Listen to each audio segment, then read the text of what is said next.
Good evening, and thank you to all the friends and family who are joining us to celebrate the class of 2026. We appreciate all your love and support, without which we would not be here today. I'd like to specifically recognize the Brothers of the Sacred Heart, Mr. John Nolan, Mrs. Ann Rivera, Mr. John Langdon, Mr. Steve Baylog, Mr. Ken Mayer, Mr. Doug Smith, and the St. Joseph Partners in Mission. Thank you for your leadership and guidance, which have been integral to our success, both as a class and as individuals. I would also like to thank my mom and dad. I love you both, and I can't express how grateful I am for the numerous sacrifices you have made to allow me to flourish. To the rest of my family, especially my Aunt Sona and Uncle Rob, my friends, teachers, mentors, thank you. Truly, without you all, I would not be standing before you today. Finally, I'd like to thank you, the class of 2026, for forging a fraternity filled with lifelong friendships and invaluable memories which we will always cherish.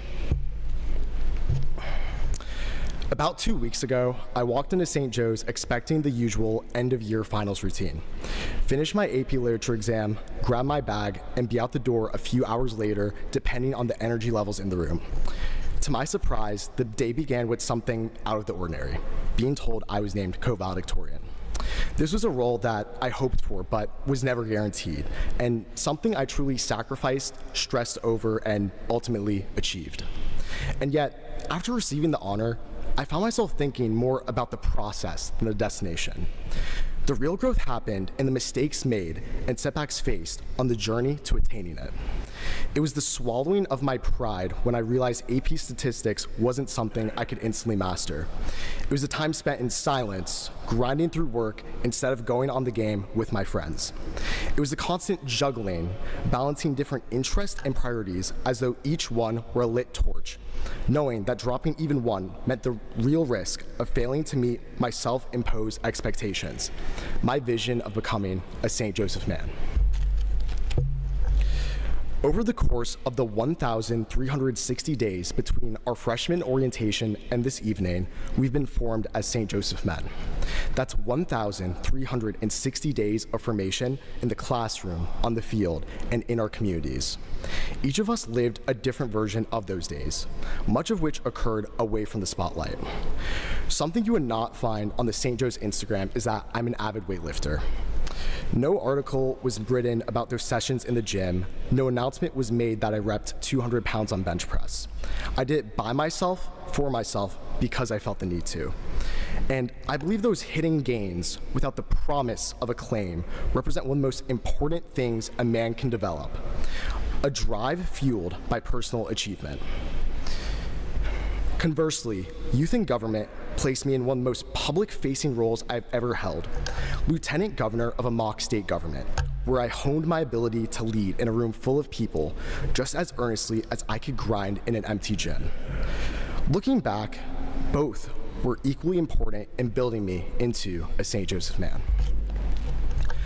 To the outside, the Ivy League acceptances and the state championships are the noteworthy achievements of our class, as they should be.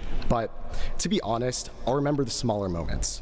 The assorted AU, spike ball, and now hacky sack games, the name tag flicking, the bathroom ban, the outrage over green polos, and the tribulations of reciting poems in freshman year theology. These are things that unite us, that remind us that beyond our niches, we are brothers first. These relationships with our brothers and beyond are some of the most valuable aspects of the human experience.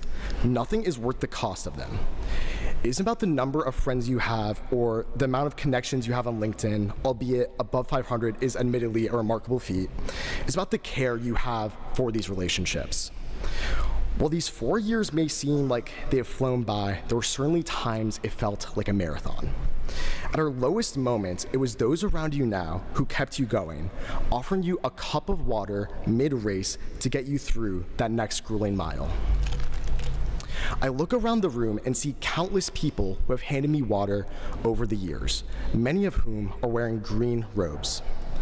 Now you have reached the end of this race where the air feels thin and there are moments when you, even as St. Joe's men, might shed a tear. Take a moment to stop and reflect.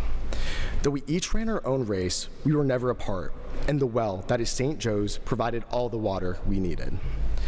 God has blessed you with an opportunity, with water from the wells beyond. It is up to you now to use it.